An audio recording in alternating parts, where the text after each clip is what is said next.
7:30 de la mañana. Un gran placer, como siempre, recibir a Sergio Rodríguez Helfestein, internacionalista, profesor universitario, fue director de Relaciones Internacionales de la Presidencia de la República Bolivariana de Venezuela y yo diría que un inquieto intelectual, un inquieto escritor. Sergio, buenos días, bienvenido. Buenos días, Eduardo, aunque sea un poco tarde, pero feliz año nuevo. Saludo para ti y para todo tu equipo. Igualmente, eso siempre es sabroso escucharlo. Nunca es tarde para un feliz año. ¿Ah? Sí, es verdad, pero no habíamos conversado este año Es verdad, y no quería olvidarlo. es verdad. Y además es muy nuestro eso de darnos el feliz año Sí, con mucha extensión en el tiempo. Mira, Sergio, hay varios temas, pero yo quisiera que retomáramos Ucrania. Yo creo que es interesante intentar entender lo que está pasando allí o lo que creemos saber de lo que ocurre con Ucrania y lo que es la posición de Rusia, la posición de los Estados Unidos, además de otras consideraciones que tengas. sí, mira, no quiero ser grandilocuente, pero creo que lo que está ocurriendo ahí es la situación más peligrosa que ha vivido la humanidad Wow. desde la crisis de los cohetes del año 1962.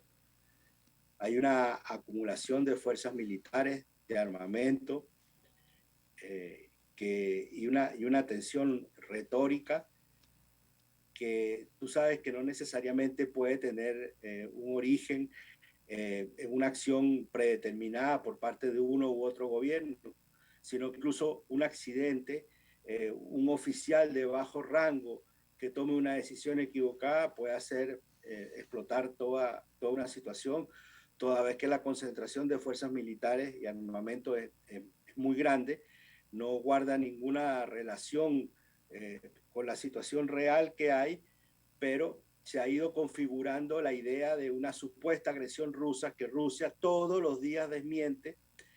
Rusia no ha movilizado tropas fuera de su territorio, está en su legítimo derecho de realizar maniobras militares y de protegerse, habida cuenta de la expansión de la OTAN cada vez más hacia la cercanía de su frontera.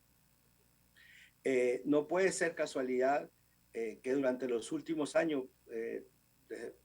prácticamente después que desapareció la Unión Soviética, ha habido revoluciones de colores en Ucrania, en Georgia, intentos en Bielorrusia, ahora más recientemente en Kazajistán, de manera que no es una sensación extraña que Rusia se sienta amenazada cuando ve que las cercanías de su frontera están ocurriendo todos estos hechos.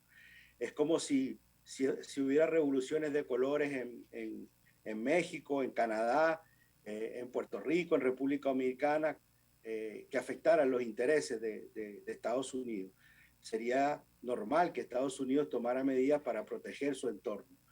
Y eso es lo que está haciendo Rusia, tratando de proteger su entorno y lo está haciendo en la medida de la movilización de sus fuerzas dentro del territorio ruso. No ha habido una expansión de las fuerzas militares rusas fuera del territorio. Incluso esta misión de la Organización del Tratado de Seguridad Colectiva que intervino a solicitud del gobierno de Kazajistán estuvo en el país 10 días y se retiró, lo cual es totalmente inusual en materia de intervenciones militares extranjeras. Las intervenciones militares llegan para quedarse.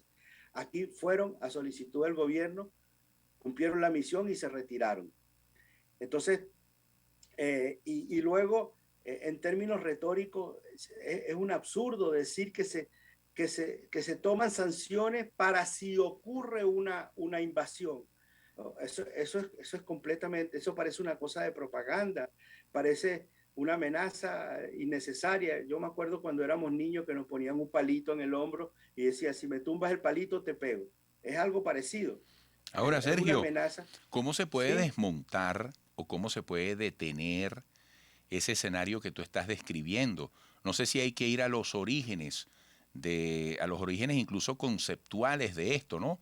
Pero ¿cómo podría evitarse eso que de manera tan directa tú estás describiendo como peligro, no solamente para la región? Mira, solamente por la vía de la negociación, por la vía del diálogo. O sea, tanto las relaciones humanas e interpersonales como las relaciones, finalmente las relaciones internacionales son la prolongación de las relaciones humanas. Son los seres humanos los que establecen la relación y tenemos el don de la comunicación. Y el don de la comunicación tiene que ser usado para llegar a acuerdos, para la paz, para mantener la tranquilidad de los ciudadanos en cualquier lugar del planeta. Y eso es lo que se ha tratado, se ha intentado hacer, incluso porque la historia en esta materia es negativa para Europa. Dos países que invadieron Rusia, Francia, al mando de Napoleón en el año 1812 y en los años 40 del siglo pasado, Alemania con el ejército hitleriano, llegaron a las cercanías de Moscú y fueron derrotados. Entonces hoy Francia y Alemania, que saben lo que significa una guerra con Europa, con Rusia, son los países que más resisten la posibilidad de desarrollar esa guerra dentro de Europa. No hay una visión única. Ese es el problema fundamental, es que no hay una visión única en Europa respecto de cómo manejar el conflicto con Rusia. Finalmente Rusia es un país europeo y Estados Unidos no, y ese es un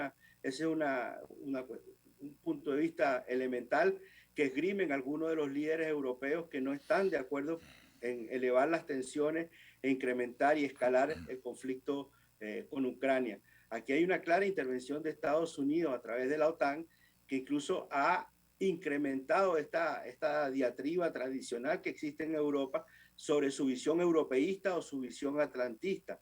La visión europeísta que esbozó el general de Gaulle en el sentido de que la defensa de Europa tenía que ser de los europeos, choca contra estos líderes europeos de ahora que han manifestado su total y absoluta subordinación a Estados Unidos, imponiendo una doctrina atlantista. Entonces, esto no está resuelto y son debates que se están dando internamente en los países europeos, son debates que se están dando en las instituciones europeas, en la Unión Europea y en la propia OTAN, porque no hay una definición clara y responde finalmente a elementos de carácter ideológico cuando en Europa avanzan las corrientes de ultraderecha, las corrientes guerreristas, que suponen que la crisis que vive la humanidad se va a resolver por vía de la guerra. Entonces no hay otro camino, Eduardo. El único camino es el camino de la negociación, del diálogo, de la búsqueda de soluciones óptimas para todos los países. No puede ser, por ejemplo, el absurdo de que Rusia le ofrezca a Europa un gas a bajo costo y Europa prefiera comprar un gas mucho más caro a Estados Unidos solo por una decisión política, pero eso afecta el bolsillo de los ciudadanos. Entonces, Estados Unidos impone sanciones a Rusia, pero el tema es que Rusia no tiene una gran relación, económica con Estados Unidos, pero sí la tiene con Europa. Entonces, las contramedidas que Rusia toma son medidas contra Europa, no contra Estados Unidos. Estados Unidos no tiene las relaciones económicas de Estados Unidos y Rusia son muy pequeñas. Entonces, ¿por qué los ciudadanos europeos tienen que estar, los agricultores europeos que vendían naranja, tomate, fruta a Rusia y que perdieron el mercado solamente porque Estados Unidos decidió que tenían que ser sancionados? Entonces, hay mucho sinsentido, hay mucha irracionalidad,